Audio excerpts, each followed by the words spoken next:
base de preguntas que nos pueden hacer llegar para ir teniéndolas aquí e ir organizándolas. Sí, lo podemos, puedo pasar hojitas por escrito aquí, de manera que las pueden ir anotando, pero mientras tanto, pues ya yo tengo 2 preguntas aquí al bate, mientras ustedes organizan sus preguntas.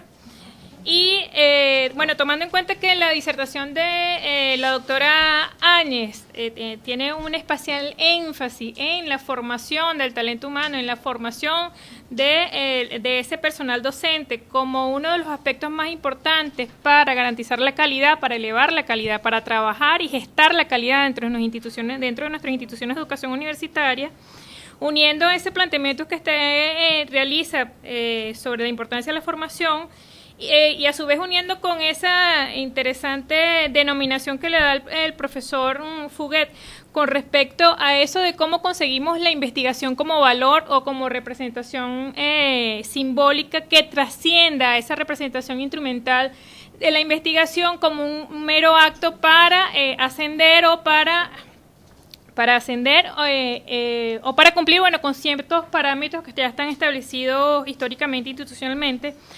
La pregunta va entonces, ¿cómo formar para la asunción de la investigación como representación simbólica? ¿Cómo formar? Para la asunción de la investigación, para que los docentes asuman la investigación como representación simbólica y no como una representación instrumental. Un poco, ¿cómo formar para trascender a eso que ya Barsaski en los 70 alertaba sobre el paperismo, ¿no? Que es, bueno, esa fábrica de un conocimiento que específicamente su utilidad tiene que ver con la posibilidad de ascenso de los docentes dentro de todo lo que es el sistema educativo universitario, ¿no? Entonces, bueno, ¿qué características debería tener esa formación? ¿De qué manera aportar para eso? En este caso, por supuesto, son preguntas para ambos. Y la segunda pregunta tiene que ver un poco tomando en cuenta la caracterización que ustedes realizan de esa investigación que toma en cuenta la transcomplejidad y que además está absolutamente vinculada con las posibilidades de impacto social y de aportar, por supuesto, al desarrollo de los territorios donde se llevan a cabo. ¿Qué características debería tener entonces un sistema de reconocimiento docente que evalúa la calidad de la investigación? Bien sabemos que nuestro sistema de reconocimiento, pues los indicadores que tradicionalmente se han desarrollado, por ejemplo, lo que tiene que ver publicación en revistas indexadas, que generalmente tienen muchos puntajes sobre la base del tipo de revista, si es AAA, pero cuando entonces estamos hablando de transcomplejidad y como estamos hablando de vinculación social de la investigación como un acto de impacto social, eso se nos queda pequeño. Entonces, ¿qué características debería tener un sistema de reconocimiento docente en esta materia? Empezamos con la profesora Rita, mientras espero por sus preguntas. ¿Cuánto tiempo tengo para responder? ¿En cuánto tiempo se prevé que nos responda? 10 minutos, por favor. Está bien, no, está bien. Sí, vamos a empezar por la segunda pregunta, porque fíjense qué interesante, ¿no?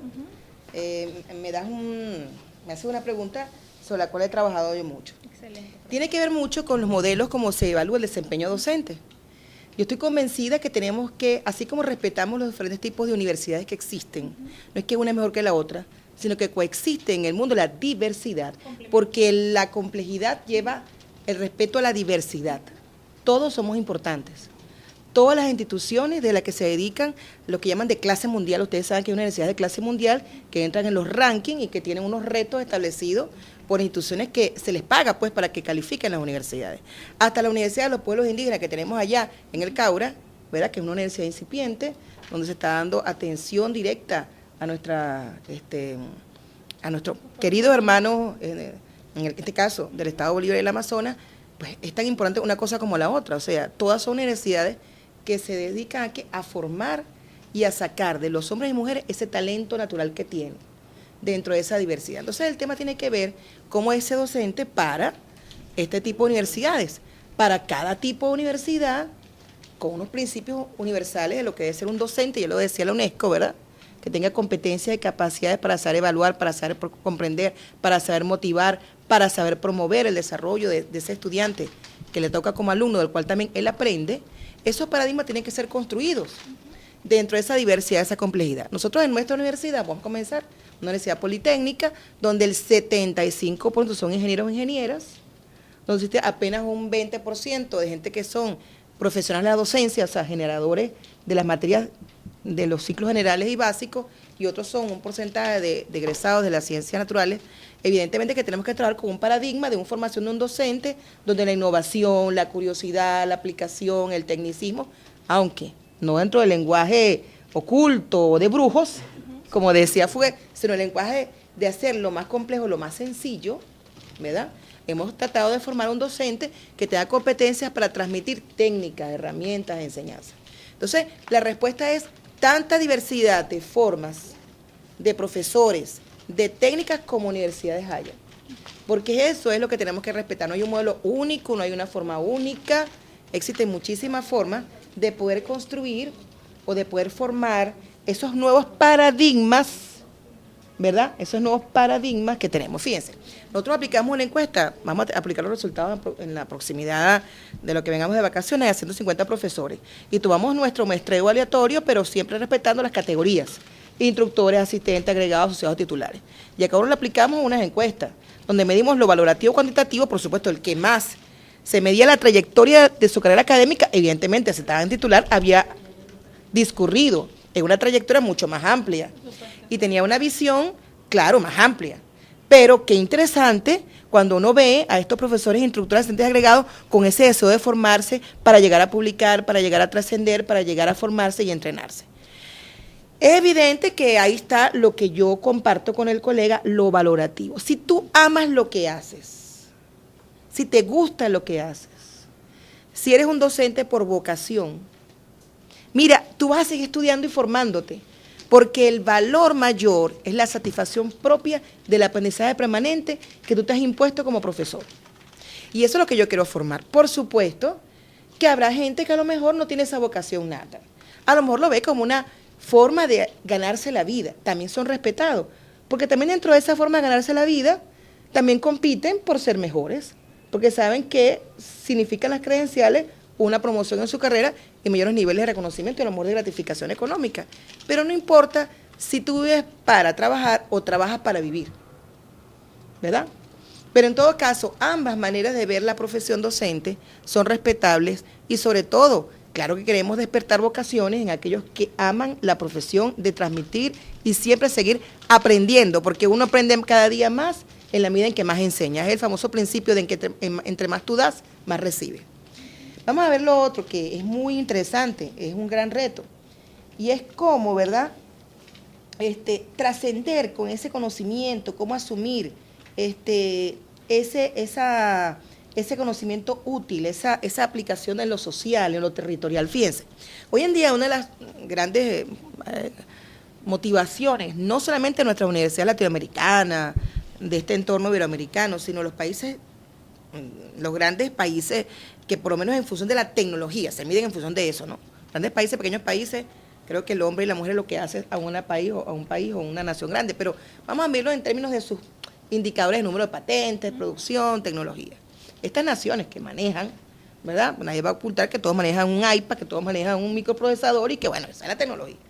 Pero qué interesante que también ellos están dando, o sea, volteando la cara a cómo esa población no incluida, a esas grandes masas de desigualdad que existen todavía en el mundo, donde esa tecnología no ha llegado. Dicen que el lado sur del mundo, ¿no?, el hemisferio sur, pero yo creo que más allá del hemisferio también en el norte hay muchas grandes desigualdades. ¿Cómo impactar para que todo ese conocimiento que está en esas grandes bibliotecas llegue realmente a que la gente se sienta feliz, satisfecho, y no se cree en esa persona una persona más que discapacitada por razones motoras o psicológicas, por las razones del sentimiento hacia su afecto a la vida y al deseo de trascender como ser humano?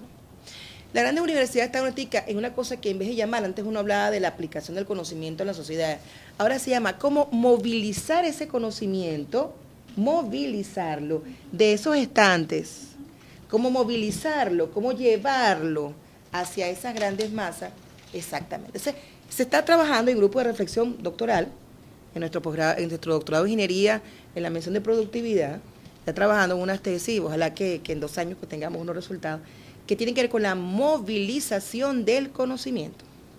Porque todo conocimiento es útil, así que no podemos decir que es que vamos a hacer un conocimiento útil, porque será una contradicción. Todo conocimiento de por sí es útil. No tendrá una aplicación hoy, pero la tendrá mañana. Es lo que decimos las que hacemos ciencias básicas, para mañana tener aplicación. Pero lo importante no es que sea útil o no, sino cómo movilizarlo para trascender a que todos, sin ese lenguaje de brujos de que hablaba Fouquet, podamos comprender y entender por qué es necesario cada día aprender más. Y que, por supuesto, entre más aprendes, más sabes que no sabes nada. La famosa paradoja, ¿no? Entre más estudias, más sabes que no sabes, ¿verdad? Entonces, el de trascender, el de movilizar, el de entender que el mundo, la vida, los seres humanos somos complejos y que no hay un solo patrón, esa nueva manera de ver al ser humano, al conocimiento, lo asociado a ella, yo creo que es lo que se impone en esa nueva visión, en ese nuevo lenguaje, en esa nueva nomenclatura, éramos los químicos, de cómo interrelacionar los seres humanos.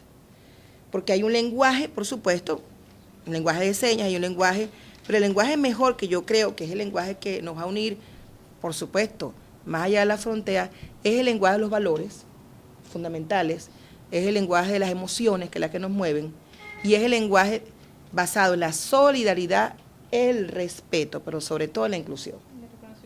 De reconocimiento del otro. Muchísimas gracias. Profe, ¿tiene una tercera pregunta? Sí, por aquí. Sí. Dice, ¿en qué se diferencian sus indicadores de calidad docente con los indicadores clásicamente definidos en los rankings universitarios? Nosotros, por ejemplo, trabajamos mucho, en el caso nuestro, por el perfil de nuestra universidad, con cómo ese profesor hace pasantías de tutorías, ¿verdad? Cómo ese profesor trabaja ahora en servicio comunitario, qué soluciones prácticas le ha dado, qué indicadores de soluciones prácticas le ha dado cuando ha sido asesor de proyectos comunitarios, qué tipo de investigación realiza, si es netamente disciplinar o si ha trascendido más allá, se ha atrevido a superar su área disciplinar para indagar otras áreas. Eso es un valor imprescindible porque él ha innovado y se ha atrevido a seguir aprendiendo y no repetir su propia disciplina, sino más allá de esa, hacer esas mezclas interesantes. Hemos trabajado mucho con aquel profesor que sí da clase, que sí está en aula. ¿Por qué él era el investigador? No, le está investigando, no puede discurrir en dar clase porque la carga le va a entorpecer su concentración. Por favor, tiene que dar clase porque es la manera de probar que él está vivo, que ese conocimiento se está movilizando. Porque en la medida en que se lo ve al estudiante y él sea reproductor de ese conocimiento, está movilizando ese propio conocimiento. Yo tengo una profesora, quien siempre la nombro, Linda Gil, formadora de formadores, doctora con, bueno, qué tantos títulos. Y Linda se ha encargado de formar sus nuevos reproductores, ¿verdad? Nuevos investigadores estrellas en el área de materiales de corrosión. Ella trabaja con investigaciones, por ejemplo, ella trabaja con órtosis, prótesis, la corrosión en las prótesis que van internas, o sea, es un ingeniero metalúrgico y de materiales, pero trabaja con aplicación en biomedicina. Los electrónicos que hicieron los detectores mamarios del cáncer temprano, o sea, los que trabajan con telemedicina en nuestra universidad, los que trabajan con la biotecnología para mejorar los cultivos en la ingeniería rural, los que trabajan por materiales que están realizando de Charallave para el gran proyecto nacional. Esto responde a la pregunta de cómo vincular la investigación con el proyecto país. Nuestra universidad vincula su investigación con el proyecto país. Los ingenieros ferroviarios para el gran plan nacional. La telemedicina para poder acceder a la zona donde puede ir un médico especialista. La producción de materiales nacionales, con materias primas nacionales que puedan sustituir materia prima importada. O sea, ¿qué más que ir asociado a eso que yo llamo la independencia tecnológica, la independencia científica, la que se genera o podemos generar cuando estamos claros en el modelo de universidad que tenemos? Cada quien con su cada quien. O sea, lo bueno es ser muy bueno en lo que se está trabajando. Si yo me dediqué a hacer una universidad politécnica, bueno, en este caso nuestra universidad tiene 52 años, el politécnico más antiguo y 40 el más joven. Ahora hay 9 universidades territoriales politécnicas, hemos hablado con todos ellos. O sea, vamos a asumir, ¿verdad? Eso, el arraigo en función de los problemas locales. Si es lo rural, si es lo tecnológico, si es lo comunicacional, si es lo productivo, si son los servicios. O sea, cada quien debe saber perfeccionar su papel, su rol y su misión. Y no competir, sino ayudarnos, asistirnos. Y con respecto a la situación pública, política, actual, yo apuesto todos los días al diálogo, a buscar un lenguaje común. Yo fui formada en la Facultad de Ciencias de la Universidad Estatal de Venezuela y aprendimos siempre el lenguaje de la química. Pero entendí que el lenguaje de la química es universal. A cualquier país que tú vas es el mismo símbolo del flúor, del cloro, del bromo. Es un lenguaje universal. Y yo creo que en los seres humanos, aunque no hablemos el mismo idioma, hay un lenguaje que es el lenguaje del afecto, que es el lenguaje de los valores, que es el lenguaje que nace. Uno cuando hay otro país y no se va a hablar el país, uno se comunica. ¿Por qué? Porque yo creo que habla desde el corazón, desde la razón. Y si nosotros lo podemos hacer en otro idioma, si hemos construido la manera de comunicarnos, tenemos el lenguaje de señas, tenemos el braille, el lenguaje braille, o sea, oye, yo no siento que hay una Venezuela no reconciliable ni que se pueda encontrar. O sea, no es que me niego, porque nunca uno se puede negar a nada, pero apuesto a que sí hay puntos de encuentro y por supuesto, yo en lo personal, después de 35 años de estar docente y tantos más de haber estado en la universidad como estudiante, yo siento que la universidad como institución social es una más la que contribuye a ese encuentro, a ese respeto y a esa formación en valores. Por eso yo siempre digo que las universidades no son ni amarillas, ni rojas, ni verdes, ni azules, ni del gobierno, ni de la oposición. Las universidades son un capital de nuestro país, es un valor de nuestro país y es un centro donde tenemos que ser no tolerantes, fíjense, sino saber convivir. No es tolerar, es respetar, reconocer y convivir en esa diversidad, que siempre en mi experiencia como rectora me ha dicho y todos los días me lo asoma a la ventana, si acaso se me olvida, que en la diversidad está la solución de muchos de los problemas. Si tenemos una sola visión de un solo lado, va a ser difícil construir y formar a los mejores ingenieros, en nuestro caso, técnicos superiores, doctores de ingeniería, que es nuestra área, es la exclusividad de la misión que nos ha sido dado, y con mucho orgullo lo decimos, creo que generamos un excelente ingeniero y cada día estoy convencida de que los 2 millones y tantos de estudiantes universitarios que tiene el país, yo creo que son su mejor futuro, porque ellos llevarán a su edad que sus hijos de las nuevas generaciones también puedan acceder al conocimiento y por supuesto elevar, yo creo que más que el tema del conocimiento por sí, la calidad de vida que yo creo que todos deseamos recuperar en estos momentos. Muchísimas gracias, profe. Profesor Fugué. Bueno, yo creo que las primeras 2 preguntas están ampliamente respondidas y están vinculadas las 2 y están ampliamente. Yo lo que quiero agregar es lo siguiente. Yo hice una de mis últimas investigaciones, un análisis de 46 estudios de investigación comparada en educación superior. Educación superior porque es el término que utilizan, ¿no? Internacional. Hay trabajos de África, trabajos de Sudamérica, de Norteamérica, de Centroamérica, de Europa y de Asia, incluso de los países árabes. De la primera categoría de análisis que yo derivo, la saco de un estudio de una alemana que resume exactamente las 2 preguntas. Dice que en la universidad el profesional que egresa, ¿verdad?, es porque ha pasado por un propósito de la universidad que es producir la experticia en un talento humano. ¿Y cómo se produce? Se produce simple y llanamente con el hecho de organizar el conocimiento en la mente de ese. Es institucionalizar el conocimiento y la experiencia en la mente de ese señor. Si la universidad tiene una política con respecto a su personal, es institucional el conocimiento pedagógico para que pueda fundamentalmente ser un extraordinario docente, que es lo que nosotros esperamos. Dice que esa institucionalización del conocimiento y la experiencia debe reflejarse en autonomía de pensamiento y en rectitud ética. Así que no es solo el saber la técnica, el saber el conocimiento, es realmente tener una instancia ética profunda. Eso es lo que está en la primera categoría. Son 8 categorías de análisis, que no, porque si no se me van los 10 minutos. La otra categoría de análisis importante es que el rol de la universidad está entonces en generar el recurso humano de alta calidad que pueda responder a las necesidades sociales, a las necesidades fundamentales de los países, de las naciones, de los pueblos. Y la tercera categoría vinculada a esta es la naturaleza democrática de la universidad. Así que la conclusión es que el conocimiento y la experiencia está al servicio de la instancia democrática. Es decir, de eso que con palabras sencillas, muy agradecido por lo de evitar el lenguaje de brujo, ¿verdad? Con palabras sencillas no es más que llegar a acuerdo. Me acordaba de que las teorías gerenciales, no solamente la física y la química, tienen altos principios.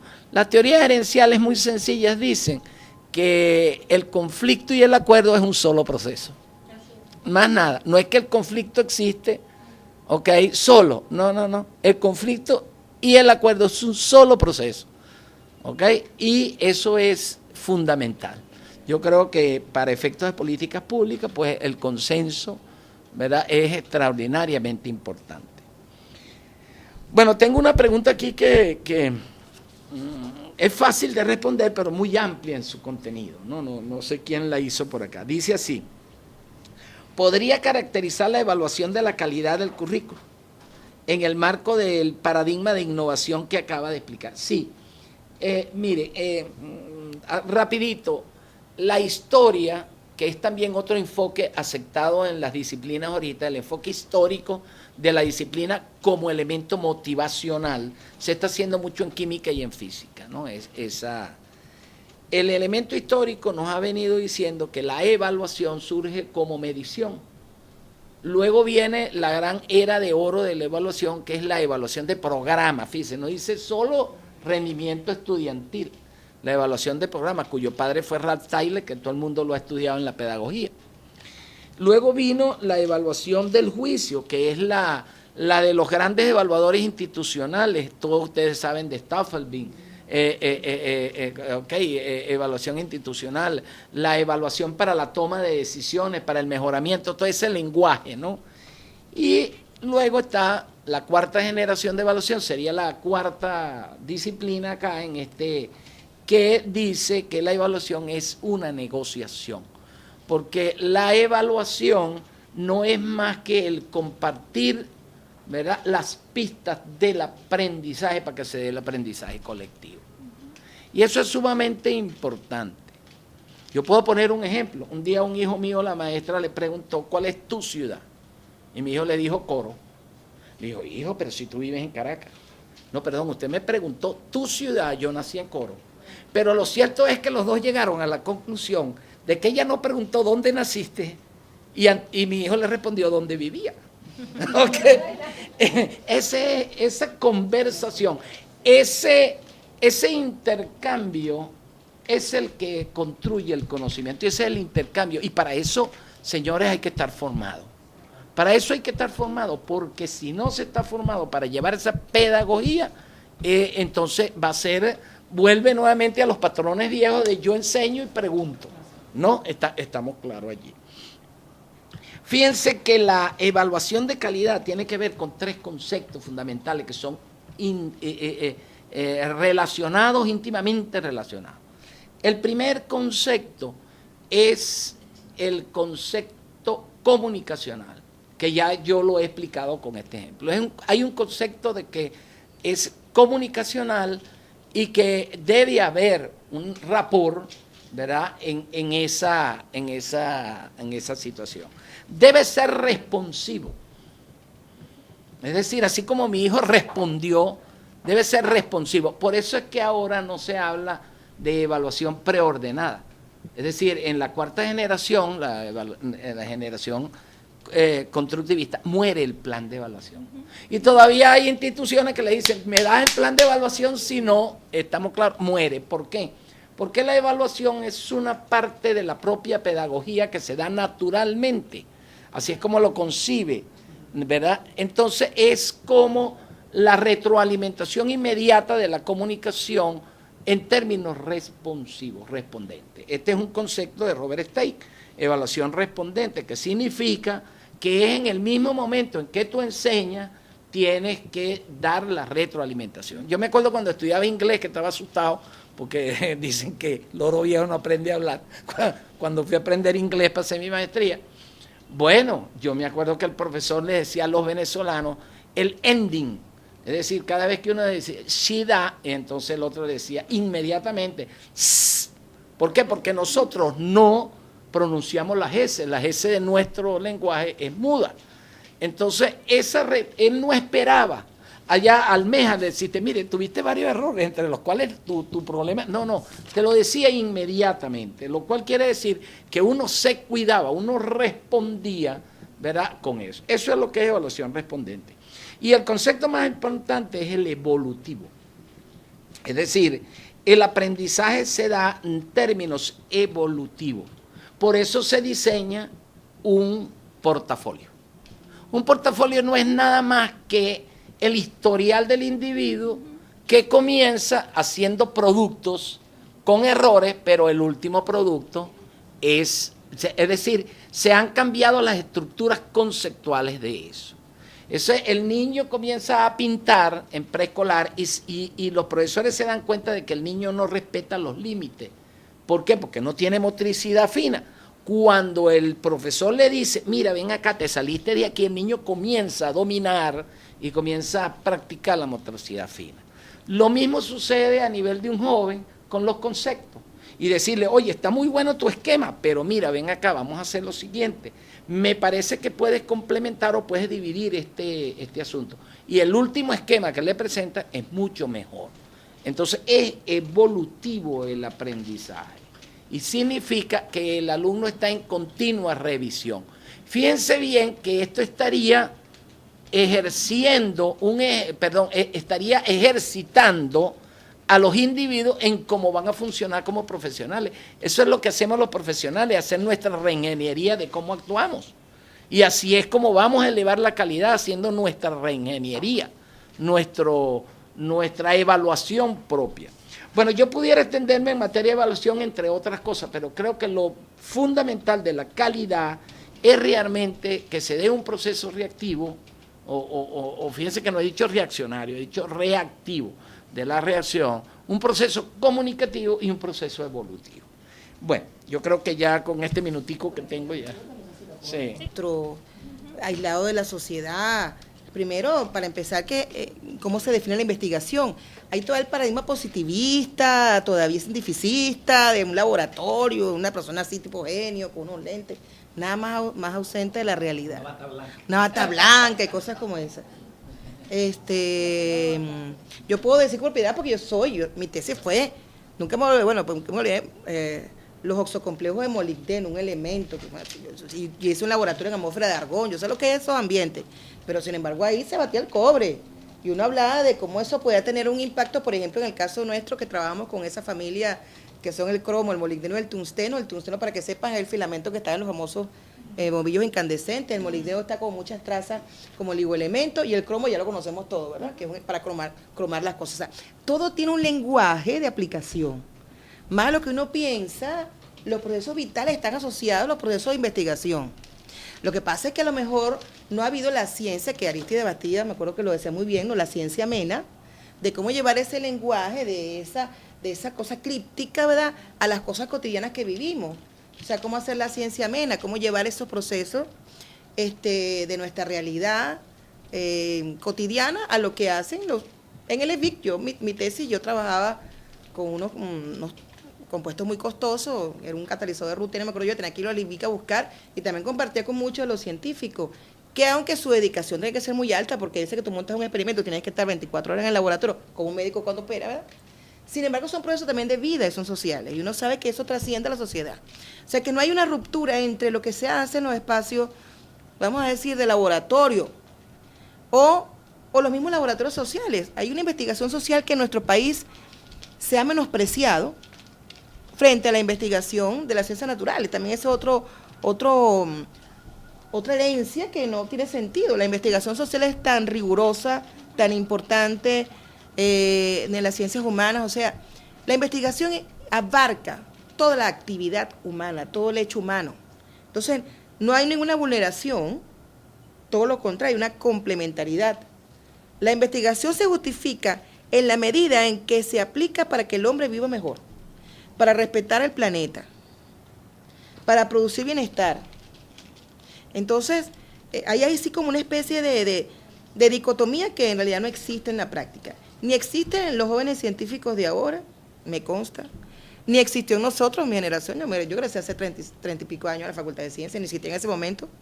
Todo lo contrario, nuestros profesores de la generación, que fue la época en que decíamos, somos un país petrolero, tenemos que producir químicos para generar nuevos productos, nuevas tecnologías en el área nuestra. Eso, esa generación de la gran Mariscal de Ayacucho, de la gran Venezuela, veíamos siempre con el agrado de que eso tuviera trascendencia al proceso productivo que estábamos trabajando, al proceso que estuviésemos haciendo, a la investigación, al tópico, pero siempre los profesores nuestros, eso tiene que trascender, tiene que tener una aplicación, porque más allá de eso, ¿quién va a hacer uso de eso si no es el hombre como raza humana? Pues, o sea, no trabajamos para los marcianos, diría alguien por ahí.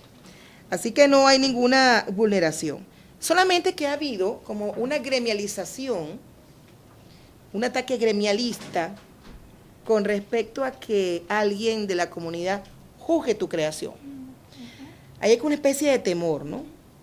Ahí hay como tal vez una postura más personal de algunos colegas que piensan que la comunidad, o sea, algunos piensan, no creo que la gran mayoría, es ignorante, no va a entender eso. Miren, no, nada que ver.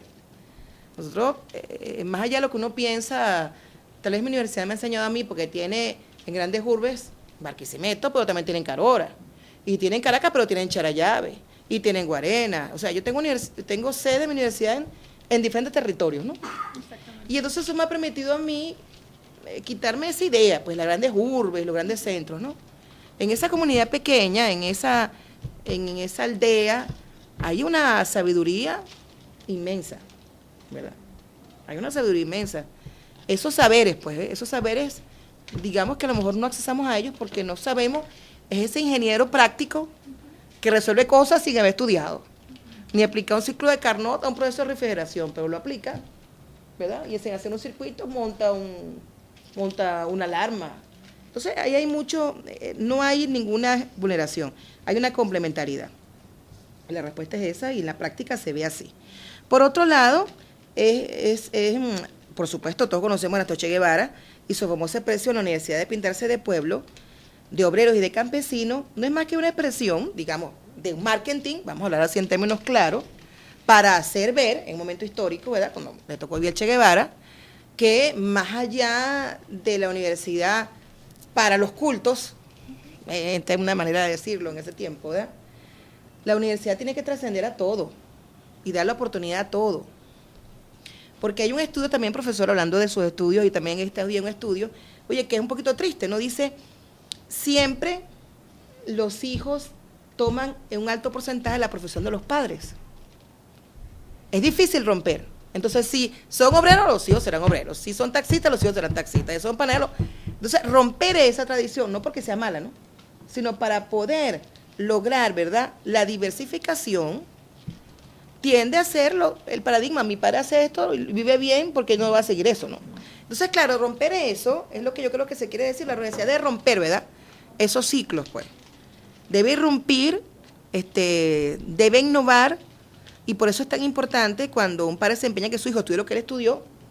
O sea, es un gran daño que le está haciendo ese padre a ese hijo, porque está troncando la posibilidad que él quiera estudiar lo que su esencia, su vocación le permite o quiere hacer. Entonces, bueno, yo sí siento que nosotros hoy en día, los nuevos paradigmas de formación en el mundo, tienen los grandes futurólogos dicen que van a pasar 3 grandes cosas. Fíjense qué interesante, ¿no?, hablando un poco de los futurólogos. 1, no va a ser exclusivo de las universidades el manejar, transmitir y potenciar conocimiento. Para nada, o sea, la universidad será una estructura más, una organización más que estará promoviendo y movilizando conocimiento. Va a haber una desvalorización de los títulos, muchas credenciales, mucho currículum, pero de papel, pocas competencias prácticas, visibles y medibles, evaluables, como diría el evaluador, o sea, que se vean, que se midan, competencias, saber ser, saber hacer, todo eso. O sea, tener la competencia, o sea, va a pasar a un tema de la desvalorización de los títulos. Tanto título no, ¿qué conoces? ¿Qué sabes hacer? ¿Qué puedes transmitir? Y el tercero, muy importante, las viejas carreras tradicionales van a cambiar de nombre. Ese currículum tan rígido, ¿verdad?, va a cambiar, porque bien lo decía la investigación que el profesor hizo. Esa organización del conocimiento, en la práctica, hoy el deporte, si el gol no está electrónico, no se mide. ¿Ya? Si el sensor no está en la piscina, no se mide. O sea, ahora hay mucha mezcla de disciplinas, ¿no? Imagínense ustedes la nanotecnología. Eso es un mundo espectacular.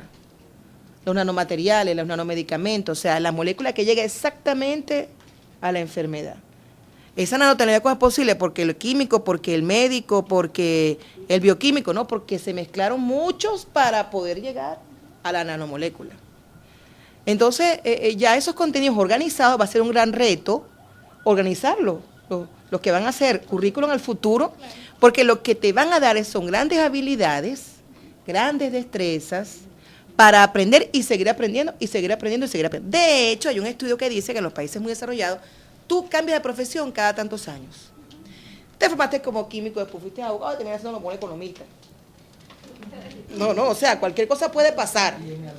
Ajá, por supuesto, hay otras historias de vida. Pero lo más interesante es que hay un cambio, o sea, hay un nuevo orden mundial, hay un nuevo orden humano, hay un nuevo orden en el conocimiento.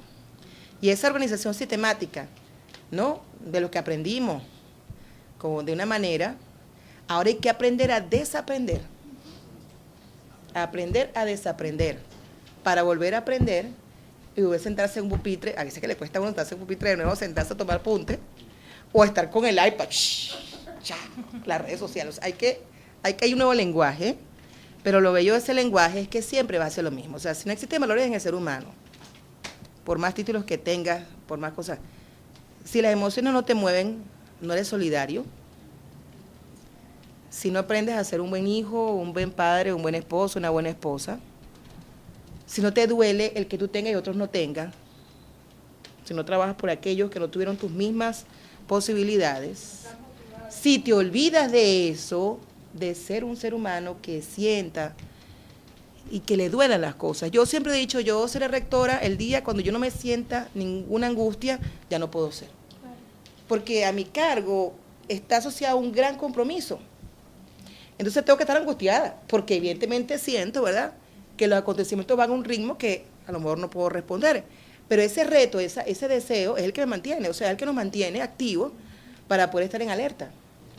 Entonces, eso es lo más importante. Yo creo que eso es lo que...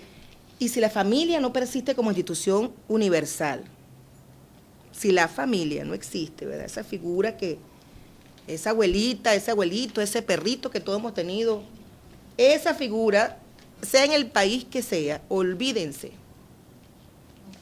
no avanzaremos. Porque así como hay grandes descubrimientos, hay nuevas enfermedades. Así como hay grandes descubrimientos, hay grandes deshielos en el Polo Norte. O sea, ven, hay siempre cosas que avanzan y cosas que retroceden. Y en ese equilibrio, en esa dinámica de la vida, ¿verdad?, hay que saber entender ese nuevo lenguaje. En nuestro caso, como hemos pasado ya por 2 generaciones de estudiantes, o casi 3 digo yo ahora, son diferentes.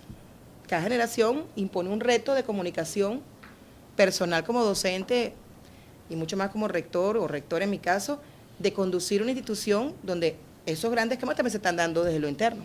Así que lo que yo podría decir, no hay nada que se contradiga más que cuando no tenemos a un ser humano que realmente lo sea como tal, con sus debilidades, con sus virtudes, pero sobre todo con sus valores. Muchísimas gracias. Un aplauso para nuestros 2 conferencistas. Bueno, sumamente agradecidos. Además que, bueno, muchos de los aportes que ustedes han dado de alguna manera entran en mucha sintonía con lo que nosotros en el Centro Internacional Miranda pues hemos venido discurriendo en ese ejercicio de deconstruir, como lo diría Derrida, o de desterritorializar, como lo plantea Deleuze. Bueno, todo lo que está asociado a los procesos educativos, ¿no?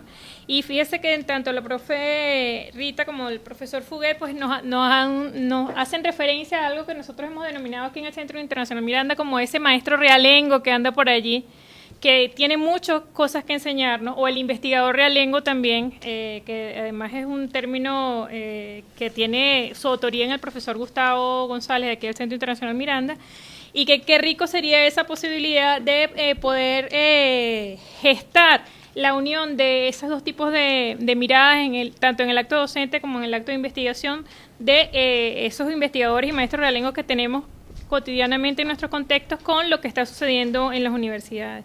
Aparte que bien interesante el planteamiento que nos hace la profesora Rita de los desafíos, ¿no?, que esos futurólogos plantean, porque da cuenta de un docente que no necesariamente tiene que manejar la experticia de un conocimiento como tal, porque el conocimiento va a estar dado en múltiples espacios, de múltiples maneras, en múltiples formatos, sino cómo hacemos para rescatar el hecho pedagógico como esa posibilidad de que la gente se haga preguntas para la vida, preguntas para el avance, para el desarrollo personal, comunitario, en vinculación con las realidades que viene en las que está vivenciando. Y yo con muchísimo, bueno, y por supuesto eso implica que si el currículum ya no necesariamente va a responder a lo que hoy en día concebimos como currículum en esa malla curricular, con unos conocimientos además organizados, estructurados de lo que va primero, va después, pues cada día se está avanzando en todo lo que tiene que ver con los currículums abiertos, flexibles, tanto como lo aportaba también el profesor Fuguet, de los cuales aquí en Venezuela pues ya hay algunas experiencias al respecto, y que a nivel internacional, pues sobre todo en Europa, pues hay un avance bien significativo con todo lo que tiene que ver con la acreditación de la experiencia y además que bien interesante, que es no necesariamente la titulación desde la organización formal de los sistemas educativos, sino que bueno, yo quiero que a mí se me certifique que yo soy muy buen zapatero, se me certifica mi oficio. Yo no quiero ser licenciado en zapatería, yo quiero ser un buen zapatero. Entonces, un poco esa titulación, de alguna manera, hay una resignificación de lo que implica el estatus personal sobre la base de esa estructura que históricamente nosotros hemos vivenciado en términos del reconocimiento de la persona según el número de títulos que tengan, ¿no? Y yo con muchísima humildad aporto a esos tres aspectos que usted comentaba, que hay ya también toda una tendencia que la organización del conocimiento, la divulgación y la socialización del conocimiento cada día más va a ser abierta y pública. Es decir, esa estructura organizativa donde el conocimiento, los resultados de las investigaciones van a base de datos propietarias, van a encerrarse para que sean de alguna manera socializadas dentro de la misma comunidad de científicos. Cada día más, pues las tecnologías de información y comunicación están rompiendo con eso, y cada día más instituciones se asumen a una política pública institucional de que toda la creación científica e intelectual financiada por fondos públicos del Estado, en este caso que ambas universidades son vienen financiadas por fondos públicos del Estado, pues deben estar al servicio de la humanidad, no pueden estar al servicio de más ninguna otra cosa, como ese ejercicio de reconocer el conocimiento como patrimonio de la humanidad. Con mucha humildad aporto eso. Bueno, de verdad muy agradecido, profe, por sus planteamientos, al profesor Fuguet y a la profesora Rita. Esta es su casa, pues el Centro Internacional Miranda siempre mantiene las puertas abiertas para estas posibilidades de diálogo, de encuentro, bajo el reconocimiento de la diversidad de posiciones y el respeto por cada uno de ustedes como profesionales y además como especialistas que han aportado al desarrollo de la educación en este país. Muchísimas gracias, profe. Un aplauso para los dos compañeros.